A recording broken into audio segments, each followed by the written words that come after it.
Bienvenue au Tête-à-Tête. Je suis Geneviève Carlefebvre et je serai votre host aujourd'hui. Le Tête-à-Tête est une série de vidéos en français enregistrées ici dans le studio de la Société francophone de Maillardville.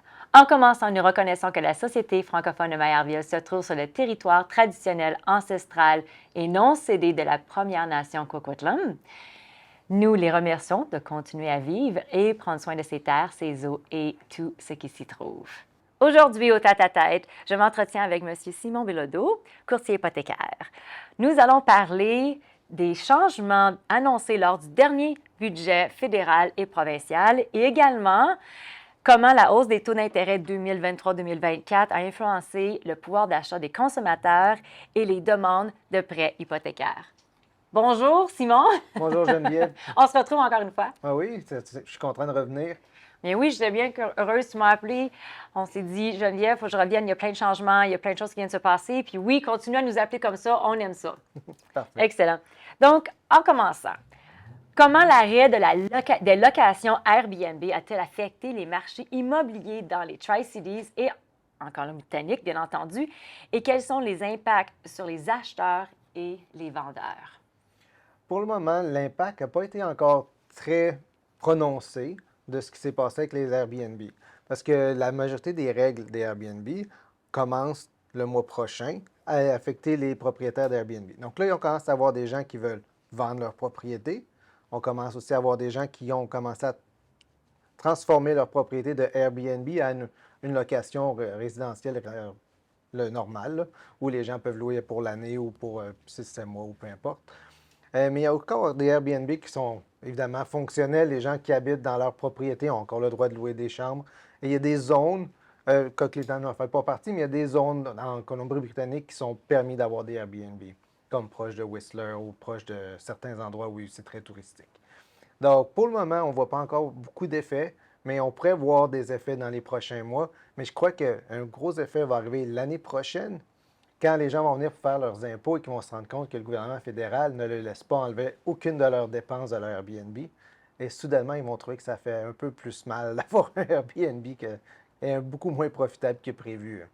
OK, donc c'est pas seulement sur la restriction de qui et comment on peut avoir un Airbnb. Ils ont également retiré pour tout le monde la possibilité d'avoir des déductions. C'est ça que je comprends? C'est pas pour tout le monde. OK. C'est pour, si j'ai bien compris, et là, le code des impôts est assez compliqué à comprendre. Oui. Mais de façon que j'ai compris, si vous avez un Airbnb qui est illégal, ils vont en plus vous pénaliser sur comment vous allez pouvoir traiter vos dépenses de votre Airbnb. OK. Donc, il y a peut-être plein de gens qui vont se dire, bah, je peux survivre avec, essayer de passer sans peut-être avoir quand même un fine. Une amende? Une amende, mais quand même avoir une amende. Et puis, ils vont peut-être dire, bah, je vais essayer de continuer cette année, mais quand ils vont arriver à faire leurs impôts, peut-être qu'ils vont se rendre compte, ouais, ça marche pas, là. Donc, peut-être que c'est là où on va avoir plus de changements. Donc, si on retourne un petit peu en arrière, c'est quoi finalement que le gouvernement a annoncé? C'est quoi les nouvelles règles? C'est qui peut avoir un Airbnb? C'est qui ne peut pas en avoir? Et s'il y a des amendes, quelles sont les amendes? C'est quoi les montants? OK. On va commencer avec qui peut avoir les Airbnb. Toutes les personnes qui habitent dans une propriété ont le droit de louer le Airbnb. Donc, si vous avez, disons, 2 chambres à coucher, vous avez le droit de mettre la deuxième chambre à coucher sur un Airbnb. Ça, c'est fonctionnel. Si vous habitez dans la propriété pendant un certain nombre de mois, je crois que c'est 6 mois par année, vous avez le droit de louer les autres 6 mois en Airbnb. Donc, ça, c'est permis. Par contre, si vous avez acheté une propriété qui ne sert qu'au Airbnb, ça, c'est pas permis, à moins d'être dans une zone permise. Et là, comme je dis, autour de Whistler, il y a certains endroits où c'est permis, mais dans le Tri-City, c'est pas permis nulle part si je me trompe pas, là. Mhm. En termes d'amende, ça dépend.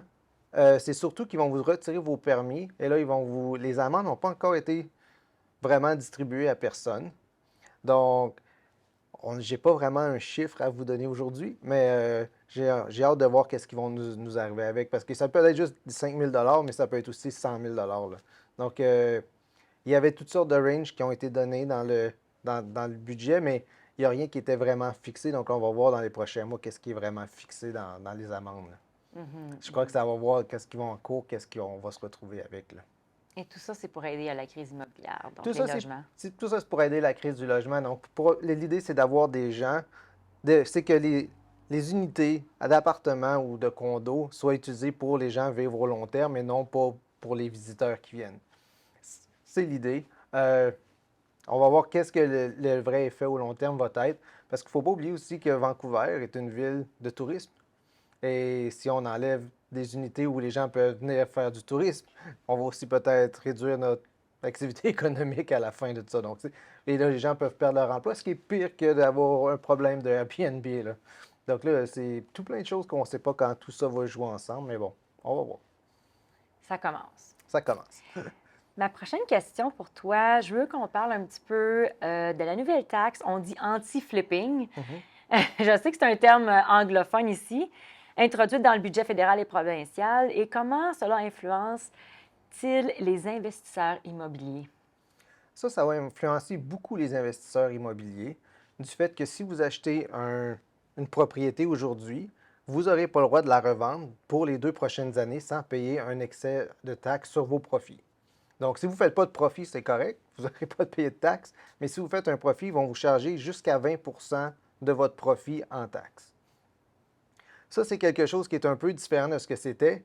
Ça, c'est pour le gouvernement provincial de la Colombie-Britannique. Pour le gouvernement fédéral, eux, ce qu'ils ont fait, c'est que si vous faites du flipping, comme vous achetez une maison rénovée, là, comme on voit sur HGTV tout le temps, là, vous achetez une maison, vous la rénovez, vous la revendez, ça, ils vont considérer ça maintenant pas un gain en capital, mais une business income. Donc, ça va être un revenu d'entreprise qui est taxé.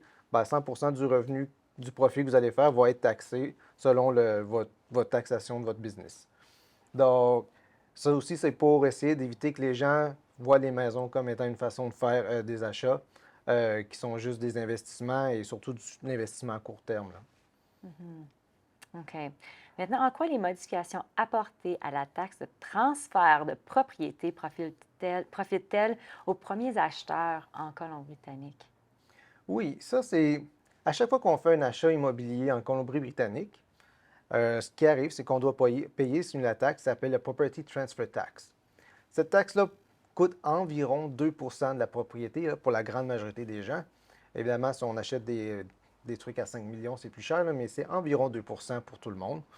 Donc, ce qu'on fait avec cette propriété-là, c'est que maintenant, il y a toujours une exemption pour permettre aux premiers acheteurs d'éviter de payer la propriété. Par contre, l'exemption était jusqu'à 500 000 Donc, ce qui arrivait, c'est que, je ne sais pas si vous avez regardé les prix de l'immobilier récemment, mais à 500 000 il n'y a plus grand-chose à acheter.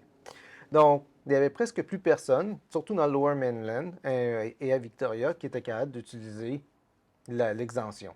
Donc, ce qu'ils ont fait, ils ont augmenté l'exemption jusqu'à 840 000 et il y a une exemption partielle jusqu'à 860 000 ce qui va permettre aux gens de ne pas payer la taxe de transfert sur les 500 premiers mille de leur achat. Ils vont payer la portion de 500 à 860, mais au moins, ils vont juste payer une toute petite partie, là.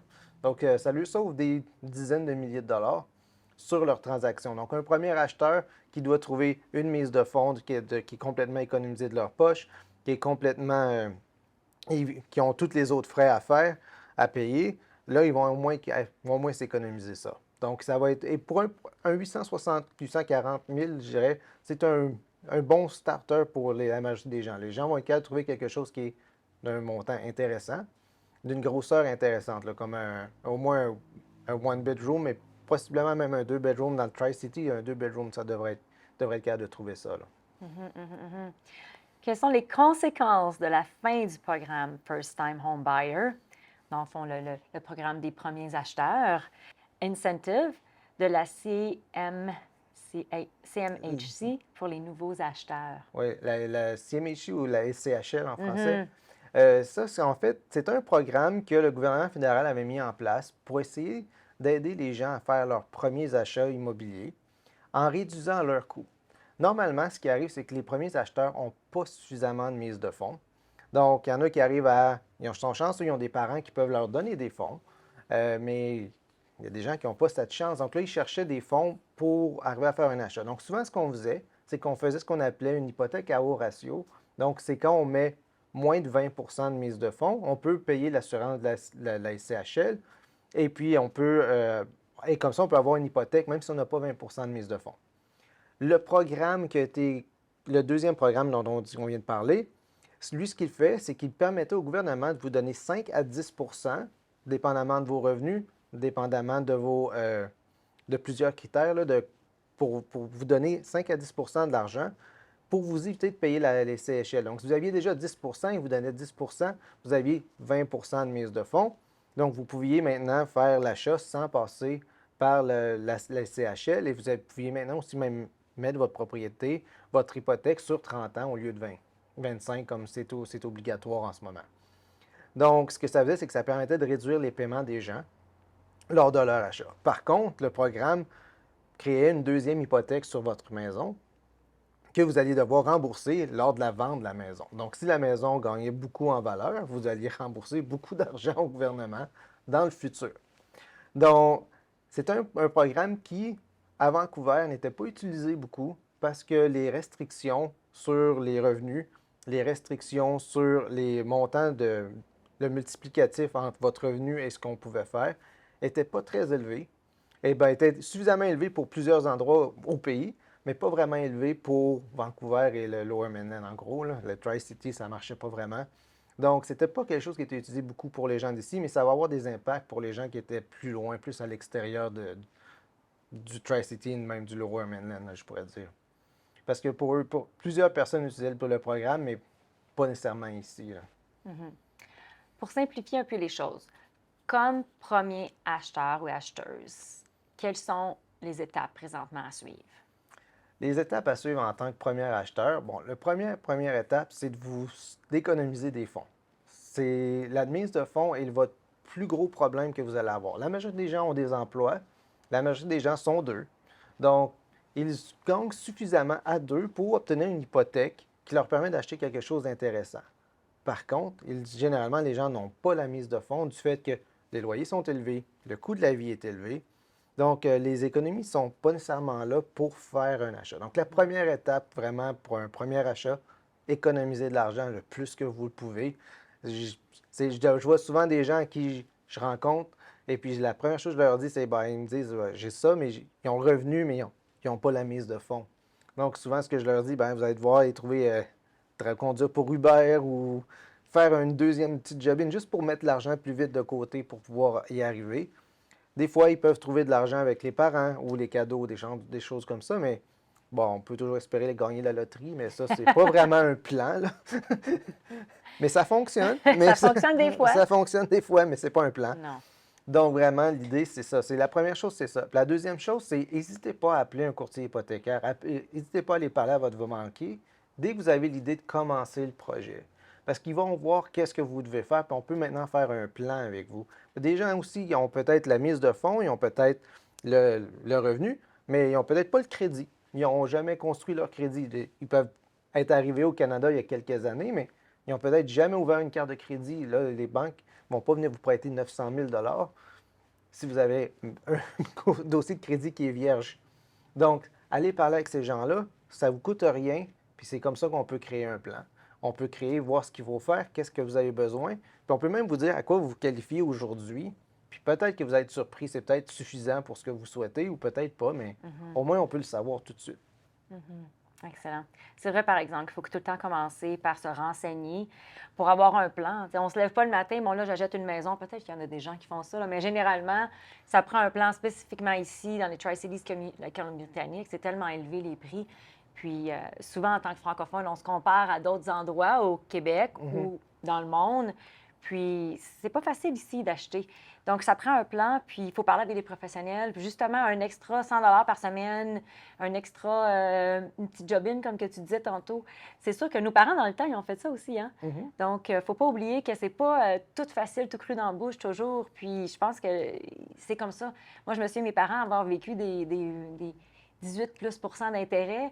Plein de gens qui ont perdu leur maison dans le temps.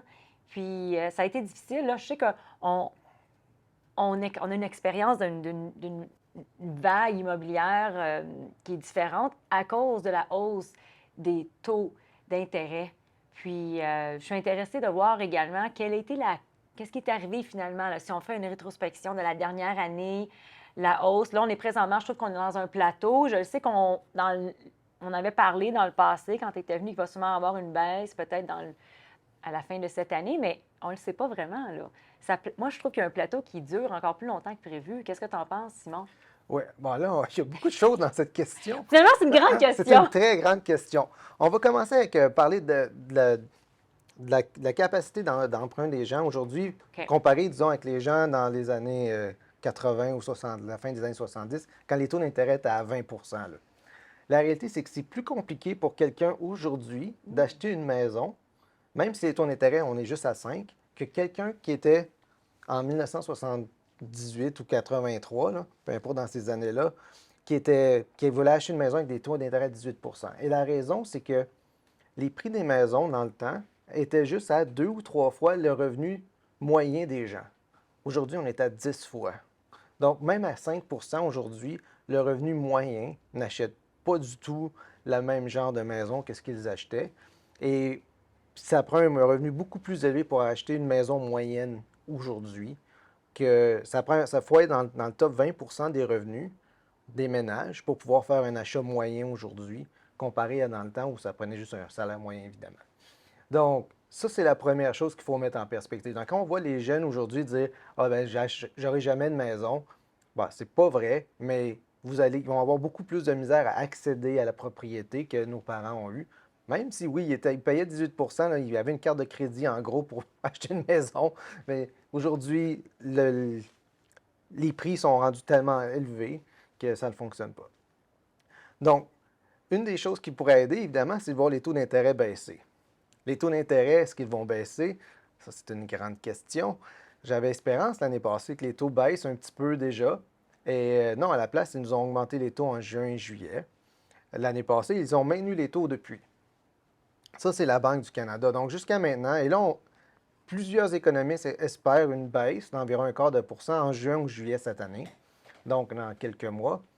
Mais il n'y a rien qui nous garantit qu'ils vont le faire parce que la Banque du Canada a déjà dit qu'en regardant les budgets de toutes les provinces, elle a dit vous faites beaucoup de déficits, le gouvernement fédéral est venu faire un autre déficit. Ils font, vous rendez notre emploi beaucoup plus compliqué pour baisser les taux parce que l'économie ne veut pas ralentir autant parce que les gouvernements dépensent. Et, les, et en même temps, ça crée de l'inflation. Donc, eux, ce qu'ils veulent, c'est combattre l'inflation. Donc, si l'inflation ne baisse pas, ils ne peuvent pas baisser les taux, là. Donc là, on est pris comme dans un drôle d'endroit où les gouvernements veulent aider les gens et la Banque du Canada veut réduire l'économie un petit peu pour pouvoir baisser les taux. Et puis là, ils sont comme ils ne s'aident pas un l'autre en ce moment. Non, pas du tout. Puis, c'est sûr que là, on a deux côtés de la chose. On a les propriétaires qui payent plus pour leur hypothèque. Je connais même des gens que leur revenu est moindre de leur paiement. Donc, en tant que propriétaire, c'est sûr que pour eux autres, c'est intéressant d'augmenter les loyers. Et de l'autre côté, tu as les locataires les prix montent, puis c'est tellement cher, mais les hypothèques sont tellement chères également, puis avec les taux d'intérêt qui sont élevés. Donc, c'est difficile à trouver une solution. Puis, si on regarde les deux côtés de la chose, c'est pas facile non plus d'un côté ou de l'autre. Donc, je ne sais pas, qu'est-ce que tu en penses? Qu'est-ce Ouais, qui se passe? c'est une roue qui tourne et qui chasse elle-même, là. On a eu beaucoup d'immigration dans les dernières années. Et ce qui arrive avec ça, c'est que ces gens-là arrivent et ils doivent habiter quelque part. Problème, on construit environ 210 à 230 000 unités par année, à la grandeur du pays, là, depuis 20 ans. Au Canada Au ou... Canada, OK, parfait. dans la grandeur du Canada. Donc, c'est environ 210 à 230 000. On a un pic à 275 000 il y a 30 ans. Donc, la population a doublé, mais on ne construit pas plus d'unités par année qu'on faisait. En général, dans le passé, on construisait environ 2 unités par personne qui arrive. On construisait 1 unité par 2 personnes qui arrivaient ici. Et là, dans les dernières années, on était à 1 unité pour 4 personnes. Donc, évidemment, là, ça crée un problème parce que on n'a pas construit suffisamment dans les dernières années. Et là, on a plusieurs personnes qui arrivent. Et puis là, on se dit, ben, les autres ils doivent habiter quelque part. Donc là, ce qui arrive, c'est que les gens se mettent à bider les prix des loyers à la hausse. L'effet boule de neige. C'est un effet boule de neige. Donc, on se retrouve avec des loyers qui augmentent, qui rendent ça plus difficile. Puis on regarde pour acheter et il n'y a rien à acheter parce qu'évidemment, on n'a pas suffisamment construit. Donc, on continue le même problème, là. Donc, notre solution au long terme, c'est vraiment de construire des unités. On ne s'en sortira pas, il faut construire. Mais là, on a l'autre problème qu'on n'a pas la main-d'œuvre pour construire les unités. Donc, une des bonnes choses dans le budget fédéral qui est sorti il y a quelques semaines, ils vont mettre beaucoup d'argent pour mettre que les gens plus jeunes, là, ceux qui sortent des écoles secondaires, aient dans les trades pour apprendre à devenir plombier, charpentier, électricien, peu importe, pour avoir la main-d'œuvre, pour construire les unités qu'on a besoin. Mais on devrait doubler le nombre de constructions à chaque année juste pour suivre ce qu'on nous manque déjà et commencer à rattraper. Et ça nous permettrait de réduire, peut-être pas de réduire les prix de l'immobilier, mais au moins les tenir stables. Si les prix voulaient rester très stables là, à 0% de croissance ou 1% de croissance par année, bien là, les gens vont continuer à avoir des augmentations de salaire, vont pouvoir continuer d'avoir changer de travail, trouver un autre emploi, avoir des promotions, peu importe. Et là, ils vont pouvoir commencer à penser que c'est possible d'acheter parce que ça va devenir de plus en plus accessible pour eux. Mais tant aussi longtemps qu'on ne construit pas assez, le problème va rester. Si on parle du gain en capital, je crois qu'il y a eu des nouvelles annonces par rapport au gain en capital pour quelqu'un qui vend sa propriété qui n'est pas propriétaire principal. Oui, donc si vous achetez une propriété qui n'est pas une propriété principale, ce qui veut dire que vous n'habitez pas dans la propriété, c'est pas là où vous vivez, là vous l'achetez comme peut-être ça peut être un chalet ou une propriété que vous louez à quelqu'un d'autre. Donc, quand vous allez vendre, vous êtes sujet à des gains en capital parce que c'est considéré comme une business. Même si votre chalet, vous n'avez peut-être jamais loué ça, mais c'est considéré comme une business d'une certaine façon. Donc, vous allez payer un gain en capital. Si votre gain en capital est sous les abords des 250 000, vous allez payer la même chose qu'on paye en ce moment, c'est-à-dire c'est 50 de vos profits et ce montant qui va être ajouté à votre revenu pour cette année-là et ça va être taxé dans votre braquette où vous vous retrouvez. Si vous avez un gain qui est de plus de 250 000, ce qui va arriver, c'est que maintenant, vous allez avoir cette portion-là, vous allez payer 66 de cette portion-là en gain en capital. Même chose, on prend le 66 on prend ce montant que ça vous donne. Donc, vous allez obtenir ce montant, ça s'ajoute dans vos revenus. Et c'est avec ce montant-là que vous allez vous retrouver dans une braquette et vous allez payer votre taux d'imposition. C'est toujours beaucoup plus avantageux de payer gain en capital que des revenus en salaire. Ça a toujours été, ça continue de l'être. Par contre, ça peut freiner un peu l'achat de certains condos et ça peut aussi freiner l'achat de condos en nouvelle construction. Parce que la majorité des gens qui achètent des nouvelles constructions sont des investisseurs. Ce n'est pas des gens qui veulent habiter dans la propriété pour la simple raison que vous avez besoin d'un endroit pour habiter aujourd'hui avec votre deuxième enfant. Vous n'allez pas attendre 3 ans que la place soit construite, là. Donc là, c'est là un investisseur, moi, je peux mettre mon argent dans la propriété, attendre 3 ans puis avoir une propriété dans 3 ans. Ça ne le dérange pas. Tandis que pour les gens qui veulent habiter dans les propriétés, c'est un peu plus complexe. Et c'est aussi une des raisons pourquoi on voit de plus en plus de condos qui sont construits, qui sont très petits, parce que les investisseurs veulent des choses pas chères qui se louent bien. Donc, plus petit veut dire moins cher, ils peuvent charger moins cher, donc c'est facile à louer. Donc, et on ne voit pas beaucoup de grands appartements être construits pour des familles, parce qu'on se dit, pourquoi pas? Parce que c'est surtout des investisseurs qui achètent au début. Donc, là, ce qui veut dire que les copromoteurs doivent prendre les investisseurs, c'est à eux qui doivent faire des condos qui vont plaire aux investisseurs. Ils ne doivent pas plaire aux gens qui vont éventuellement racheter cette propriété-là dans 10 ans. Ils doivent vendre le condo aujourd'hui pour pouvoir avoir l'argent pour eux construire. Donc, on a une drôle de roue qui tourne là aussi. Ça crée un problème également. Oui, ça crée un problème aussi. C'est comme dessiner, c'est comme pour justement le plan investisseur au lieu du plan pratico-pratique de la famille d'aujourd'hui. Oui, exactement. Parce que plusieurs familles auraient besoin de 2 chambres à coucher, 1000 pieds carrés, 3 chambres à coucher, 1500 pieds carrés. Mais aujourd'hui, 2 chambres à coucher, c'est 800 pieds carrés. Et des fois, j'ai même entendu 700 pieds carrés. Ça fait des petites chambres. Je veux dire, et ça, pour un investisseur, ça ne change rien. C'est pas lui qui habite là. Donc, lui, il va trouver quelqu'un qui va habiter là, puis ils vont s'arranger, là, mais ce n'est pas des endroits nécessairement où les gens veulent vivre autant que... Et c'est ce qui fait aussi que le prix des townhouses et des maisons continue d'exploser. Parce que quelqu'un qui se dit, ben moi, j'ai vraiment besoin d'espace, mais les condos ne fonctionnent plus pour eux, ben ils n'ont plus le choix de faire le saut au townhouse ou aux maisons même pour pouvoir acheter un endroit qu'ils veulent. Ce qui fait que les prix continuent d'exploser, surtout dans ces deux catégories-là. Maintenant, on va parler des changements apportés au Silly App et comment peuvent-ils aider les Canadiens à économiser pour leur première maison. Le CILEP a été créé vers la fin de l'année passée. Je crois juste après qu'on se soit parlé, en fait. OK? Et puis, ce qu'ils ont fait, c'est qu'ils ont créé un nouveau compte d'épargne pour permettre aux gens qui sont des premiers acheteurs à économiser de l'argent. Donc, on pouvait déjà le faire à travers des REER, et maintenant, ils ont le nouveau compte qui est le CILIAP. Le CILIAP, c'est quoi? C'est l'équivalent d'un REER et d'un CELI ensemble. Ce qui veut dire qu'on peut maintenant mettre l'argent dedans, jusqu'à 8 000 par année, pour un maximum de 40 000 de contribution dans une vie. Les gains que vous allez faire vont être libres d'impôt. Donc, comme dans un CELI, tous vos gains que vous faites, libres d'impôt. Par contre, vous avez aussi la déduction d'impôt de la même façon que si vous avez contribué à un REER. Et une fois que vous achetez une maison, vous pouvez utiliser l'argent pour le mettre dans votre maison. Vous avez le droit de le faire une seule fois. Donc, si vous habitez déjà dans une propriété qui vous appartient, ben, vous n'avez pas le droit d'ouvrir le compte. C'est seulement pour les gens qui n'habitent pas dans une propriété qui les appartient et qui doivent être en dessous de l'âge de 40 ans pour une raison quelconque. OK. Il y a une restriction sur l'âge, je ne sais pas pourquoi, mais il y en a une. OK. Et si jamais vous avez été 15 ans après avoir ouvert le compte et vous n'avez toujours pas utilisé votre argent pour acheter une propriété, vous avez le droit de transférer cet argent-là dans votre REER. OK. Donc, plusieurs planificateurs. Sans impact fiscal? Sans impact OK. fiscal et sans même impacter votre capacité de contribution de votre REER.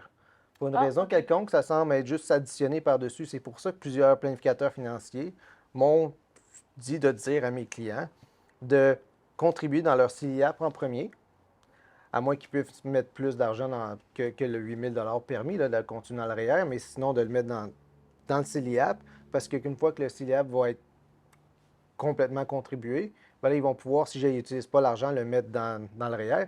Et si jamais ils utilisent l'argent pour ça, ils n'ont toujours pas touché à leur contribution de REER. Donc, ils vont avoir beaucoup d'espace dans leur REER pour pouvoir contribuer par la suite.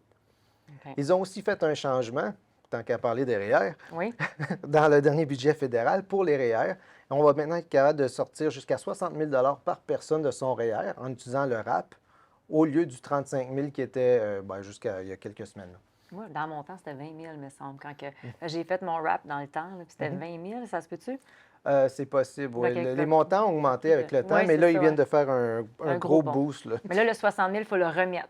Il Donc, faut le ça, remettre. c'est le rap, il faut le remettre. Donc, OK. on a 5 ans. On a 5 ans sans avoir le remboursé. Et après ça, par la suite, on a 15 ans pour rembourser son RAP. OK, je comprends. Donc, c'est ça la différence entre les deux. C'est intéressant de voir l'option du CELIAP, comme que tu disais. Tu sais, ça vaut la peine d'investir. Oui, Puis c'est ça. Si on décide de ne pas l'utiliser. Question, si on s'achète une maison et on décide de ne pas l'utiliser. Ben, je ne sais pas pourquoi on ferait ça, parce qu'il va falloir le sortir. Ça va falloir Là, prendre j'ai l'impression l'argent. que si on achète une maison et qu'on ne s'en sert pas, j'ai l'impression qu'il faut quand même fermer le compte à ce point-là, j'ai l'impression. OK. Donc, J'ai- il faut que ça soit... Mais si vous avez sauvé l'argent pour ça, donc c'est... Parce qu'il n'y a aucune pénalité à s'en servir, donc pourquoi ne pas s'en servir? Non, non, absolument, absolument. Surtout quand on a besoin d'une mise de fonds, quand on Oui, achète c'est une ça. maison, de toute Exactement. façon. Hein? Donc, quelles sont les nouvelles règles hypothécaires pour les premiers acheteurs ayant moins de 20 de mise de fonds et comment cela affecte-t-il leur capacité d'acheter une nouvelle propriété? On a touché un petit peu là-dessus tantôt, mais on est là. Une des plus gros changements qu'ils ont fait, c'est qu'en commençant au 1er août, les gens qui vont acheter des propriétés neuves, donc directement d'un constructeur, mais qui n'auront pas 20 de mise de fonds, vont maintenant pouvoir mettre leur hypothèque assurée sur 30 ans au lieu de 25. Là, je vais être franc, c'est pas beaucoup de gens que ça va impacter, parce que la majorité des gens qui achètent des condos neufs, par exemple, sont des investisseurs. Donc, doivent absolument mettre 20 déjà. La majorité des constructeurs veulent aussi avoir 20 de mise de fonds en dépôt avec eux, parce que c'est avec cet argent-là qu'ils peuvent aller chercher des fonds à la banque pour construire. Donc, ils ont besoin d'argent dans leur compte de banque. Donc, mais il y a des gens pour qui ça va être pratique. J'en l'ai fait quelques fois avec des clients déjà, de faire un achat avec moins de 20 sur une propriété neuve.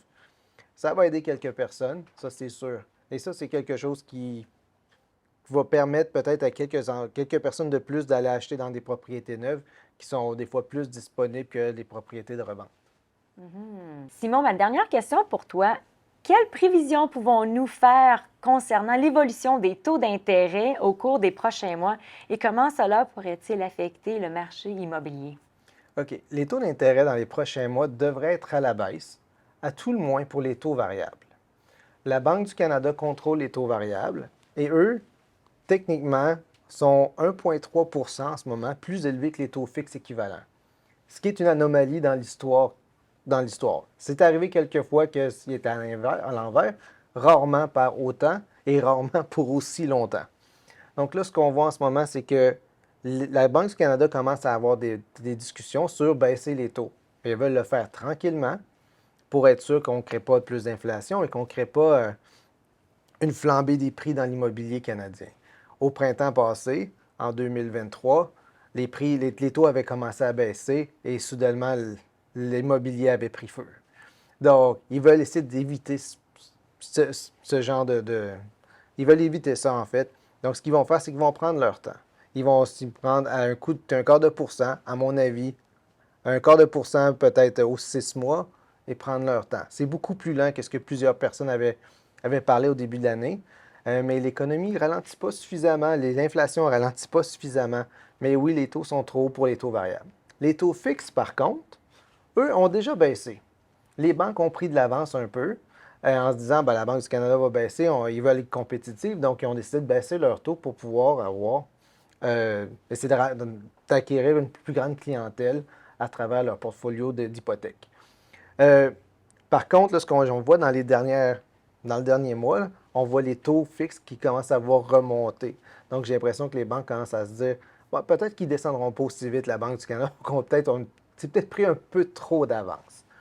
Donc, ce qu'on peut voir, c'est que dans les prochains mois, on va peut-être voir un marché immobilier qui est beaucoup plus lent que ce qu'on a l'habitude de voir au printemps. Mais ça ne va probablement pas durer. Quand la Banque du Canada va dire qu'ils sont prêts à baisser ou qu'ils font une première baisse, j'ai l'impression qu'il y a plusieurs personnes qui vont se dire OK, là, ils vont se sentir plus en confiance de commencer à faire des achats immobiliers.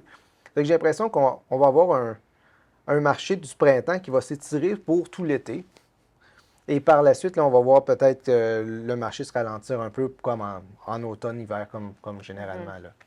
Donc, j'ai l'impression qu'on en a pour une autre année où ça va être un immobilier un peu plus lent. Mais pour les gens qui veulent acheter, par contre, si vous avez les moyens de le faire aujourd'hui, puis vous êtes capable de vous qualifier pour quelque chose qui vous plaît, c'est le bon temps de le faire parce qu'il y a beaucoup plus d'inventaire et beaucoup moins de compétition que si vous attendez que les taux aient baissé.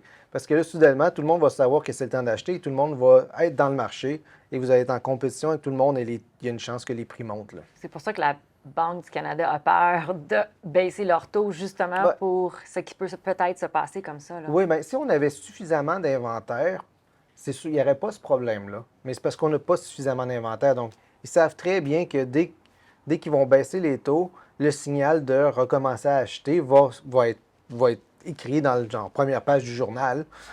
Et puis, les gens vont savoir que c'est le temps de le faire. Donc là, ils savent que le marché va reprendre la vie.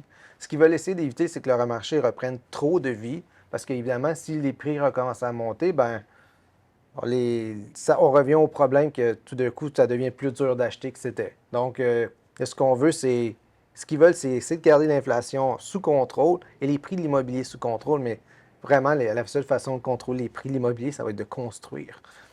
Et ça, on ne s'en sortira pas. Sans construire. Puis on sait, la main-d'œuvre est tellement chère, le prix de construction, les matériaux, c'est beaucoup plus difficile pour quelqu'un qui veut juste se construire. Là. Je le sais qu'on parle à beaucoup plus grande échelle que juste une personne qui essaie de construire lui-même. Mais moi, je connais des personnes autour de moi, justement, qui avaient des plans de se construire et qui ont mis ça en pause présentement. Oui. Ben, dans les coûts de construction, il y a deux grands coûts. Un, c'est l'intérêt que les constructeurs doivent payer. Donc, si vous êtes une personne seule qui vous avez un terrain, vous voulez faire une maison, vous devez payer l'intérêt sur votre terrain, toute votre construction, qui est un prêt qui est beaucoup plus cher qu'un prêt régulier. Après ça, si vous êtes un grand constructeur, vous construisez, disons, une tour de 40 étages, là on s'entend que l'intérêt sur une construction de plusieurs dizaines ou de centaines de millions de dollars, ça devient cher très vite. Donc ça leur coûte très cher. Mais c'est aussi tous les permis et tous les frais que les villes chargent. C'est pas rare d'avoir de 25 à 30 du coût d'une propriété vendue d'être seulement des permis et des charges des villes.